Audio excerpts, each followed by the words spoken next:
Good morning everyone, it's Saturday, that means it's time for Manila Bay Cleanup. It's very windy today, it looks like it's gonna rain, and the water is very high. Waves are very strong. I haven't seen it this high since the beginning of the cleanup. This is really high. I mean look, it's almost reaching the seawall here. And yeah, it's pretty crazy honestly. There's a lot of trash floating in there, which is a little bit sad. Anyway, we're going to continue along to Manila Bay Yacht Club and see if the MMDA have already set up their volunteer station over there. But before we do that, let's go take a look at the big green main machine.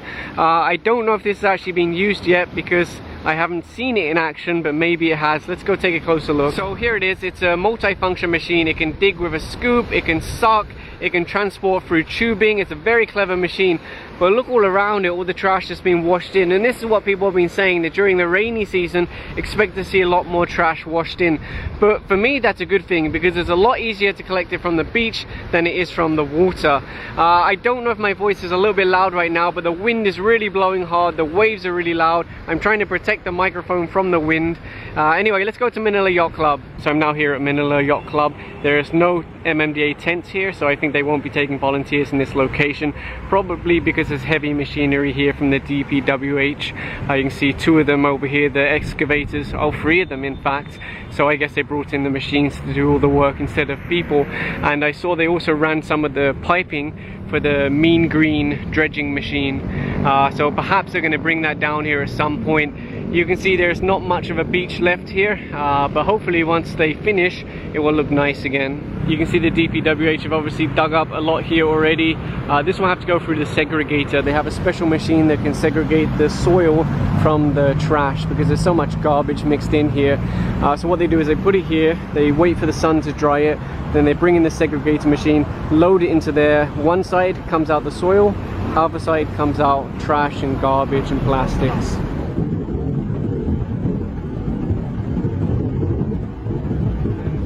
Just arrived in Paseco at the same time as the shuttle bus is carrying all of the MMDA. I think it's around 7 AM, so it looks like they will be unloading now and helping in the cleanup. And I can see there's a van here from the Coast Guard, so perhaps they're here today also. And another MMDA shuttle bus here, obviously arrived much earlier. So you see the registration tent is here for volunteers. There's a reasonable number of MMDA on the beach, a couple of boats over there from MMDA Rescue. They use those also for testing the water and for checking on squatters along the waterways and things like that, or informal settlers. And this is pretty interesting. There's a lot of grass growing on the beach. I'm trying to shield the microphone from the wind, hopefully it's not coming through. Oh, there's the barangay volunteers. I can't remember which barangay, but I recognize the uniform. They went to MMDA office and they did a seminar, and maybe, I don't know for sure, but maybe in the future they'll be deputized to ticket people that they see littering. So it's barangay 649, and we saw them here last time also. I think they're regulars here cleaning up. And you'll see the MMDA over here cleaning up this, I guess it's kind of like a lagoon. Apparently there's going to be an event soon where they're going to plant anahau. I'm not really too sure, but apparently it's a local plant, and they said it's a lot more hardy than the mangroves, because you may have remembered they tried to replant the mangroves here. Actually, I was at that event and it doesn't seem to have gone too well, so they're going to try again with a different type of plant, and fingers crossed this time they'll have more luck. You'll see they're doing it manually, but they also have people out in the boats doing it. So over here you'll see the Manila water station giving free drinking water to volunteers. The waves are so noisy. They said the rubber boats can't go out today because it just wouldn't be safe unless they have to go and rescue someone, because they did see some fishermen out there earlier. Thankfully they turned back and changed their minds, but they said they are standing by, that if anyone gets trapped out there they'll dispatch the rescue boats. But not ideal circumstances because the waves are really heavy and the water's very choppy. This would be great for bodyboarding or boogie boarding. You see they've already filled a number of bags, and aside from MMDA there is Coast Guard in the distance there, so we'll go and take a look.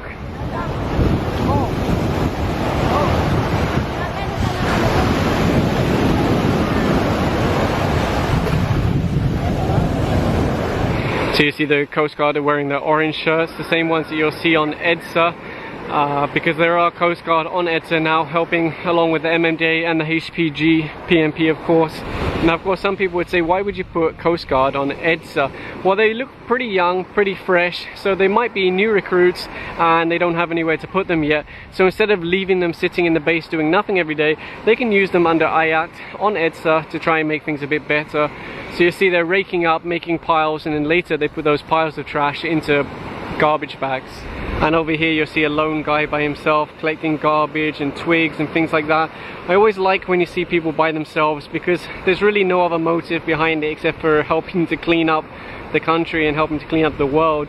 And it's really nice over here. It's quiet, there's no like yakking and, you know, crazy laughter and stuff like that. It's just doing his thing with the waves crashing around him. It's really nice, really relaxing. There's a huge rope here and some of the residents have decided they want to take it away with them, and I don't blame them. It's a good quality rope, it just needs to be cleaned, and it's considered as garbage anyway. It's just sitting here on the beach. More MMDA over here cleaning up, and there is a lot of garbage over here, like huge piles of it. Let me move closer so you can get a better look.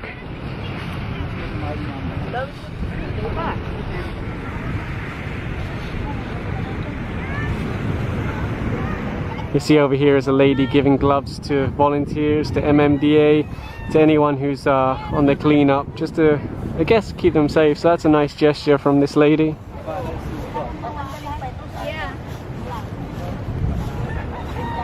So there's a couple of ladies over here also cleaning up garbage. I think they're the first private volunteers I've seen today. I've seen MMDA, I've seen barangay employees, but this is the first time I've seen private citizens. So that's good to see that hope has not been lost, because there's not as many volunteers as before, but there's still some, and that's the main thing.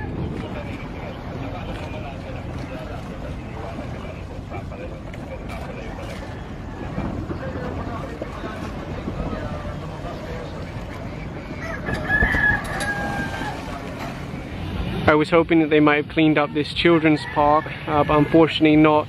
Still covered in garbage. This is a complete failure of the local government. They can't even take the garbage out of the children's park. They can't even put a fresh coat of paint on the slide. What a joke, what an absolute joke. This is a complete disrespect to their constituents. Now on Estero de Magdalena, and a lot of garbage here. There are garbage traps set up, but of course most of the residents here just throw their trash straight out the window into the water. Another thing I noticed is that the hose that's been running water non-stop permanently, still running water. Other people in Metro Manila are suffering from a water shortage, but there's no shortage of water here. And it has been reported to Manila Water and Manilad, and actually they asked me, hey, can you make a video about how we've improved things after the water shortage? And my first response was, how come you can't even take care of things like this? So yeah, I'm not willing to make a video until they, you know, I really believe that they are making a difference and they are improving things for everyone. On the other side you can see the wall is progressing quite well. They've installed this wall and then they're going to make a nice walkway. They're going to remove these informal settlers, and a lot of garbage here also, unfortunately, but again that's the side effect of having people living along the waterways. Although it's not just those people. Like I said in previous videos, I have seen people living in nice houses.